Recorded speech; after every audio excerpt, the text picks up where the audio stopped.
força elástica é o que? Toda mola ela pode ser comprimida ou pode ser esticada.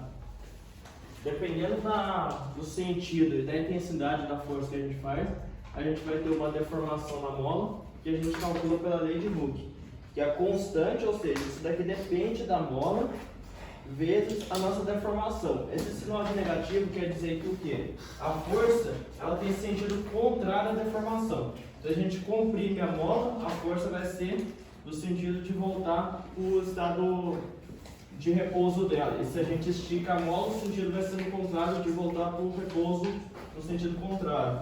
Então, por isso desse sinal negativo. Nesse caso aqui, a gente tem um peso preso numa mola. Então a gente tem uma mola sendo esticada. Então a intensidade dessa força elástica contrária ao alongamento da mola é a mesma intensidade do peso, porque a gente tem um sistema em equilíbrio. Então a gente tem a força elástica para cima e a força peso para baixo. Nesse caso a gente não tem normal porque o peso não está apoiado sobre uma superfície.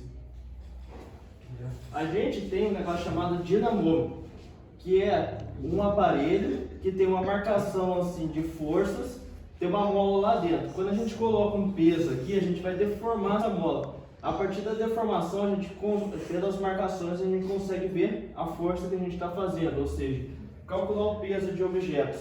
A balança funciona mais ou menos desse jeito, só que em vez de esticar a mola, a gente comprime. A gente comprimindo a mola, a gente tem um retorno do peso do que você está medindo. Só, a próxima força que a gente vai estudar é a força de atrito.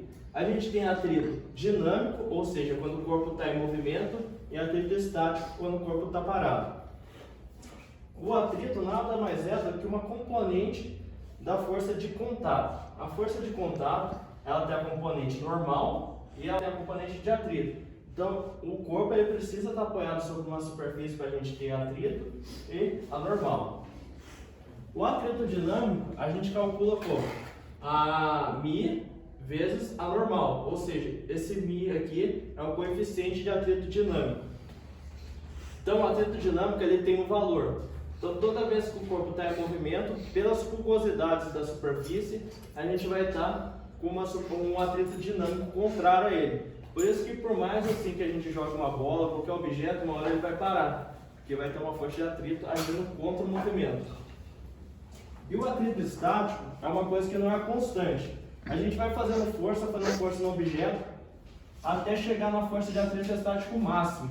A partir disso, a gente rompe a inércia do corpo, ele começa a se mover. Então, o atrito estático ele tem uma força máxima, que é o coeficiente de atrito estático vezes a normal, só que ele não é uma coisa constante. Por exemplo, se a gente tiver uma superfície inclinada, a força de atrito estático vai ser igual à componente x do peso, que é o P seno de alfa. Aí, conforme a gente vai aumentando a inclinação, a força de atrito estático vai aumentando. A gente vai aumentando a força de atrito estático, aumentando. Uma hora a gente chega na força de atrito estático máxima, aí o corpo começa a se mover. Por quê?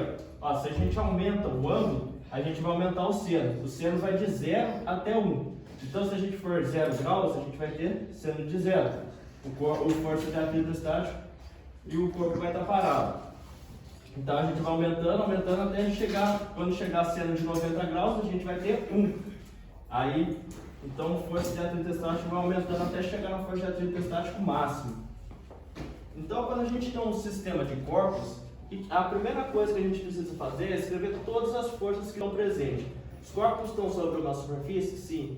Então a gente tem o peso, a gente tem a normal. Como eles estão emendados pelo um cabo, a gente tem a tração e tem outra tração contrária, porque as duas estão no mesmo cabo. A gente tem uma força puxando os corpos, aqui a gente tem normal e tem peso também. Então a gente calcula a força resultante do sistema como um todo. Pela força resultante do sistema como um todo, a gente acha a aceleração do sistema. A gente acha na aceleração do sistema vai ser a mesma no corpo A e no corpo B. Então a gente pega isoladamente cada corpo, por exemplo, no corpo A, o que a gente tem? Na vertical a gente tem normal e peso. O corpo não está se movendo na vertical, então as duas se anulam. Mas se ele está se movendo na horizontal, a única força que está agindo para ele se mover é a tração. Então a tração é a massa do corpo A vezes a aceleração que a gente achou aqui. E no corpo B, como ele também não está se movendo na vertical, a gente tem força menos atração. Então força menos atração no corpo B é igual a massa dele vezes a aceleração. Então quando a gente tem um sistema de corpos, a primeira coisa é escrever todas as forças presentes. Aqui um sistema de corpos com atrito. No corpo B a gente tem um atrito dinâmico, porque os corpos estão se movendo, contrário ao corpo B, e a tração puxando o corpo B. Tem a normal e tem o peso. Agora no corpo A a gente tem uma tração para cima e o peso dele para baixo. Como ele não está numa superfície, ele não tem normal. Então a gente calcula a resultante do sistema como um todo, ou seja, a força resultante é igual à soma das massas vezes a aceleração. A gente acha a aceleração, aí a gente pode jogar nos corpos isoladamente. Em A, a gente tem o peso de A menos a tração é igual a massa dele vezes a aceleração. E no corpo B, a gente tem a tração menos a força de atrito dinâmico. É igual a massa do corpo B vezes a aceleração. A gente pode ter outros sistemas de corpos. Corpos em contato. A força que um corpo vai agir em vez da tração aqui, a gente vai ter uma força que o corpo A faz no corpo B e uma força que o corpo B faz no corpo A.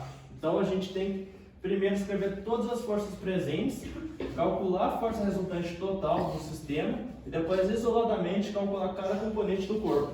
Tudo bem? Sim.